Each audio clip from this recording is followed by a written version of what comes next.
Hello everyone, I welcome you to CEC lecture series. I am Nupur Chawla, teaching English literature at Maitri College, Delhi University. This lecture is the second part of the lecture Mamang Dai, two poems.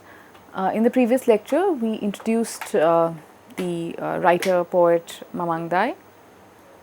We discussed about certain questions which are important to literature from Northeast, and if we are dealing with any of the works by the writers from these regions, we need to be aware of certain questions.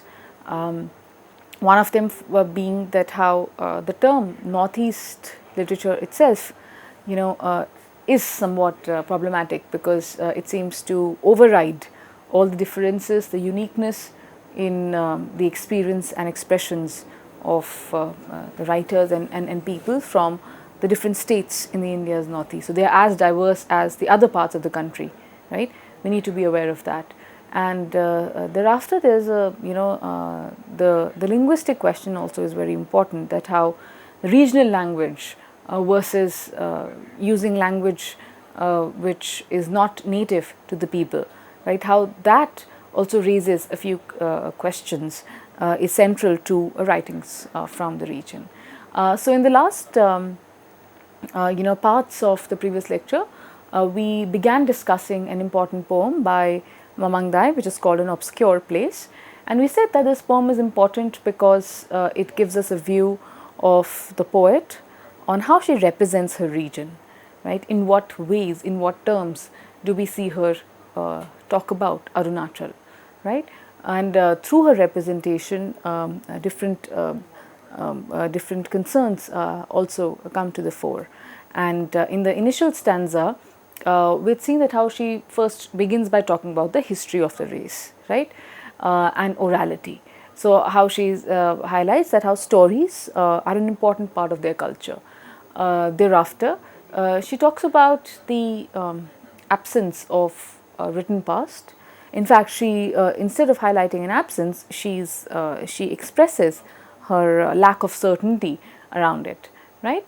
And then there's a reference to mountains, and she says that we climbed every slope, but do not speak of victory yet. So that is a third aspect which comes through in her poem, that is the reference to nature. But as we know that how at a literal level, nature indicates an important dimension of life in the region, but at the same time it also works at a symbolic level. So mountains therefore can refer to different challenges faced by the people there. And she says that even though we climbed every slope, but we do not speak of victory yet. So which means that the struggle around various concerns has been going on amongst these peoples, but the answers are yet to arrive, right? And then a third point that was also raised by the poet in the initial three stanzas also was that she talks about an atmosphere of fear which is palpable in the region, right? She talks about women who hid their faces and who forbade their children to speak. So clearly there's some kind of a censorship, there's some kind of a limitation that these people are working with, right? So we see that how there's a general sense of what life is like, is brought about in the most evocative manner through a language that is very, very rich in its usage. That's what Mamang Dai's, that's where Mamang Dai's credo also lies, right? So now, having given an overview of the parts already covered, let's move on to discussing another important stanza from the poem. It says, "If there is no death, the news is silent. If there is only silence, we should be disturbed. Listen, the tone of a prayer is hushed. If a stranger passes this way, let him look up to the sky." Now, as I said, that these are important lines. So she says that if there is no death, the news is silent. She's talking about underrepresentation, okay, unless there is something very drastic, right, in the region. A lot of times we don't hear about what's going on there, and that is also the truth. So this is one of the biases that Mamang Dai confronts about the region. That why is it that news, about the events over there does not really take center stage, does not really acquire center stage. In fact, forget about acquiring center stage. Sometimes it's not even reported. Then she says that if there is only silence, then we should be disturbed. And then she says that if there is silence, then there are further assumptions that there is something disturbing about the region, right?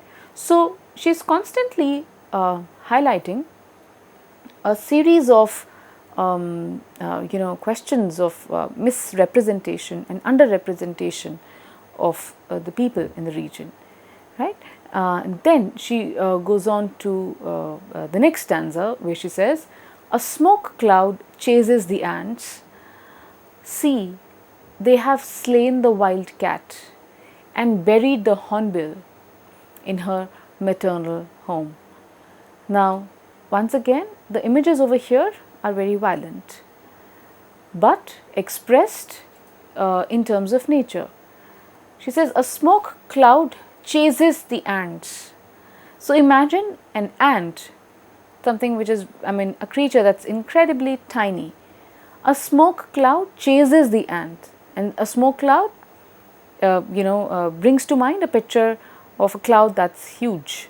So this shows that how the immensity of destruction, perhaps, that takes place when it does. So a smoke cloud chases the ants. See, they have slain the wild cat. So there is a mention of the killing of the wild cat, and buried the hornbill in her maternal home. Now you see the wild cat, the hornbill, these are all creatures which are native to the region. So perhaps what one might say is that, once again, at one level, the poet is trying to highlight that how the cultural symbols from the region are under attack, right? That once again highlighting that how the soul of life over there does not really make its way through to people in other parts of the country and the world, right? So that's why the wild cat is slain and the hornbill is buried. You don't see hornbill anywhere else. They are native to that region, right? Then in the next stanza, she says, "The words of strangers have led us into a mist deeper than the one we left behind weeping. Like the waving grassland where the bones of our fathers are buried, surrounded by thoughts of beauty." Now, beautiful sentences here again. She says, "Words of strangers have led us into a mist." Now, the word mist, again, imagery borrowed from nature. But what does mist indicate? So, when there is mist around you, visibility is not very clear, right?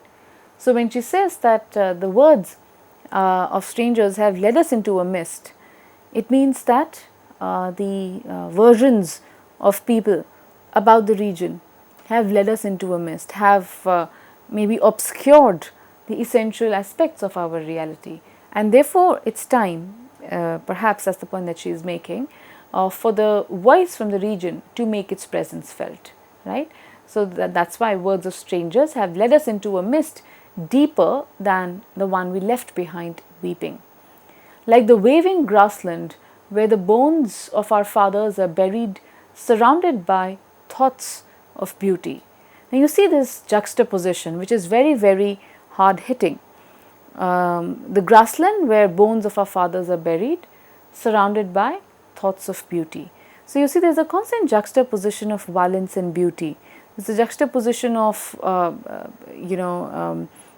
killing and nature and its tranquility, because that is what also defines. So you see, what we need to understand is that this violence is not necessarily literal violence on the street. What the poet could also be highlighting is the violence to their culture, violence to their identity, by means of misrepresentation or underrepresentation, right? So the poem therefore is symbolic at various levels. We just need to know, in order to read the meanings into it, right? And then she ends the poem with the refrain that there are mountains, oh, there are mountains, we climbed every slope, we slept by the river, but do not speak of victory.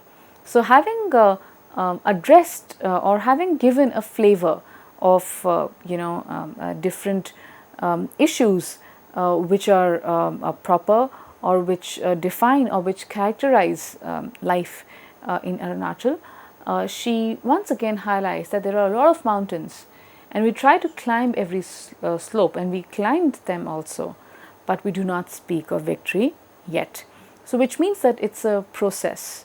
The work of these writers is still ongoing, where they are using literary voices to represent the truth of their people, to represent the truth of what life is like in their region, of what questions are there confronting them daily, right?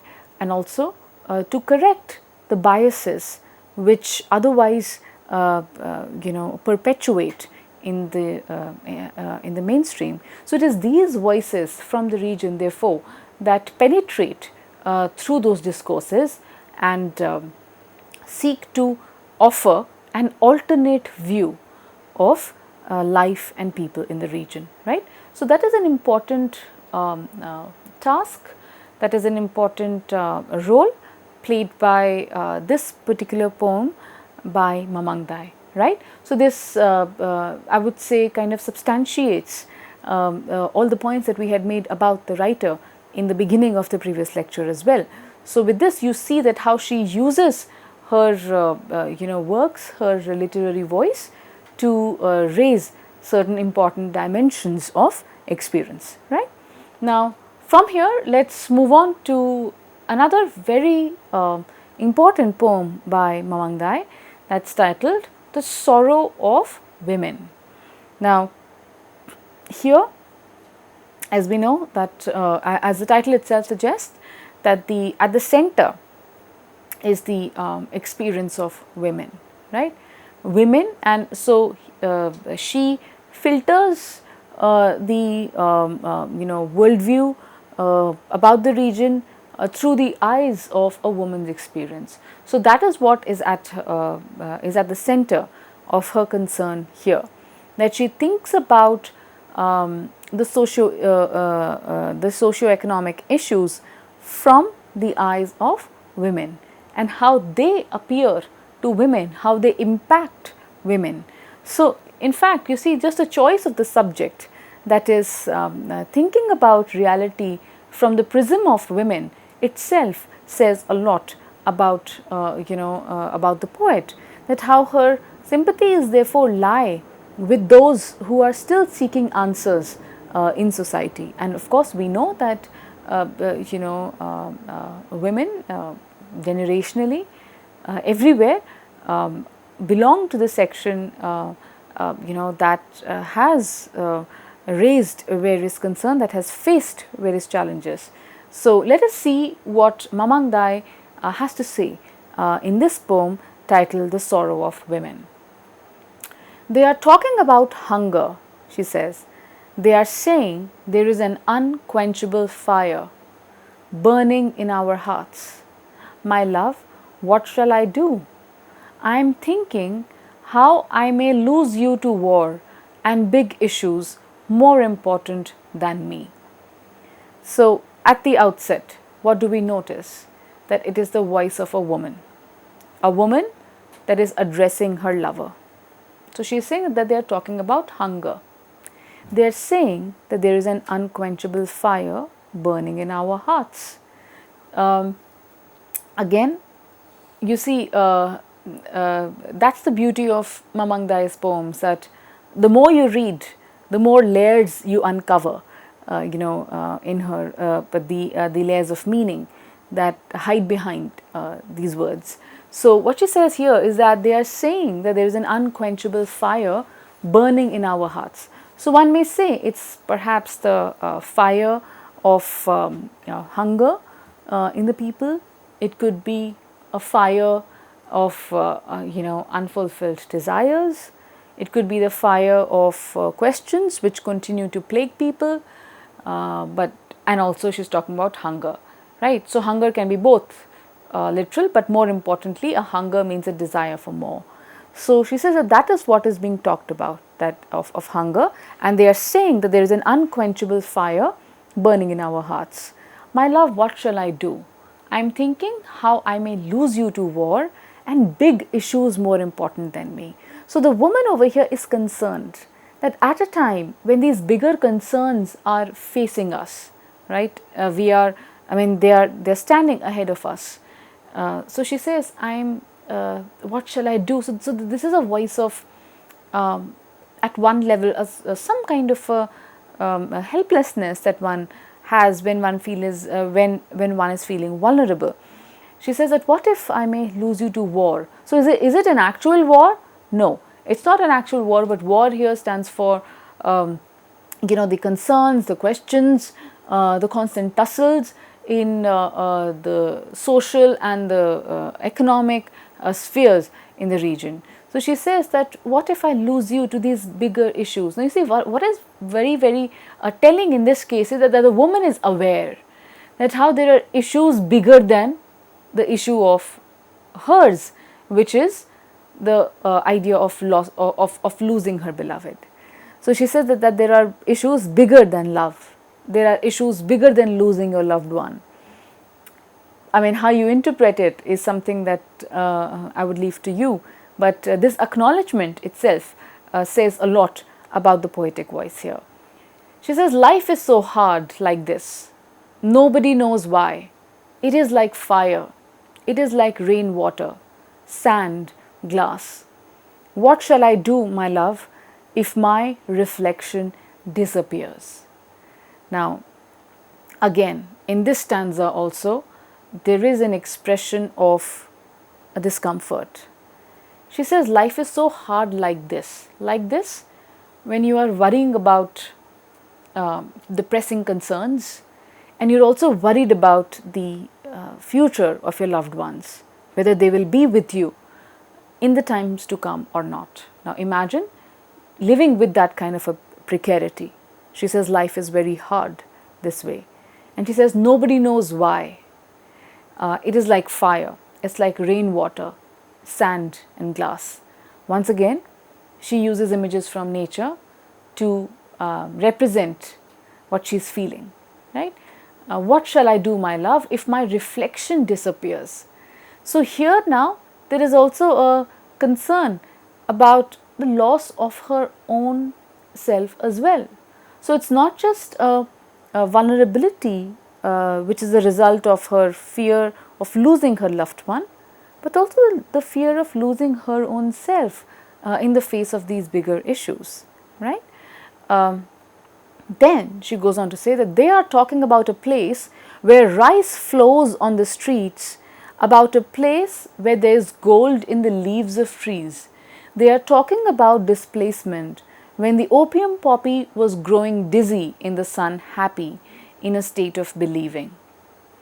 Now, once again, she is referring to another set of issues. She says that they are talking about a place where rice flows on the streets. Contrast this to a reference of hunger in the first stanza. So she says that they are talking about hunger. So hunger, which is their current condition perhaps. And then they are also talking about an alternate place where rice flows on the streets, about a place where there is gold in the leaves of trees. So which means that some kind of an alternate world is being suggested. That is the world of abundance, right? That's a world of abundance, not just of resources, but abundance of wealth, etc. Right? And that world, quote unquote, the promised land, is therefore mentioned in order to perhaps, ask people to leave their homeland and explore opportunities elsewhere. That's why she says in the next lines that they are talking about displacement when the opium poppy was growing dizzy in the sun, happy in a state of believing. So she says at a time when we had such abundance of natural resources, an alternate world was being created as an option, and displacement was a question constantly being talked about. Why displacement? Perhaps this was one of the answers that was being offered to the people that are confronting those questions. Now, who were offering these answers, the poet does not make clear, but she definitely is highlighting that how they feel, amongst all these discourses around them. And then she goes on to say, and they are talking about escape, about liberty, men and guns. Ah, the urgency for survival. But what will they do, not knowing the sorrow of women? So in this last stanza, she says that they are talking about escape. Escape from what? Maybe from the pressing concerns, right? To which there have been no answers yet. They're talking about liberty. They're talking about the urgency of survival, the urgency for survival. But then she, puts all of this into perspective when she says, but what will they do, not knowing the sorrow of women? So she says that what are these big concerns going to be of help? I mean, how are they going to, really bring answers till the time they do not acknowledge the sorrow of women? And sorrow of women, how is it projected in the poem? It's the sorrow of losing her loved ones. It's the sorrow of losing her own self in the middle of these bigger questions. So you see, constantly she's talking about that they are talking about escape, they are talking about land where where gold grows on trees, they are talking about another space, etc. So the other thing that we also notice is that there is an opposition established between women and they. Now, who are they is a question to be answered, right? But very clearly this tells us that the position of women is not very strong. They are not part of the quote unquote the bigger affairs, as she says in the first in the second stanza itself. Perhaps they are relegated to the domestic space, and the major part of the public space and the questions confronting the contemporary reality is to be dealt with by men, right? And therefore she said that what will they do, not knowing the sorrow of women? So till the time they are also brought into the same fold, they are also brought on equal footing with men, even if these concerns are addressed, will they really be addressed? Will all the answers still be had if women and their sorrow is left unaddressed, right? So this poem overall we see is presenting experience and the region from the eyes of a woman, and it's raising an important question about the fact that yes, there are certain concerns, there are a lot of issues which are unaddressed, but then what space do women have? That is another question which needs to be factored in. So Mamang Dai, of course, a woman poet, is very rightly raising this concern, that what space in the current scheme of things, it seems to be that women are relegated to the domestic sphere as well, to the domestic sphere alone, to the private sphere. But it is time for them to also be involved in the larger scheme of things, in the larger questions and affairs confronting people from the region, right? So this poem therefore once again brings to our attention the closeness of nature to people in the region, how nature provides symbols to talk about the uncertain realities.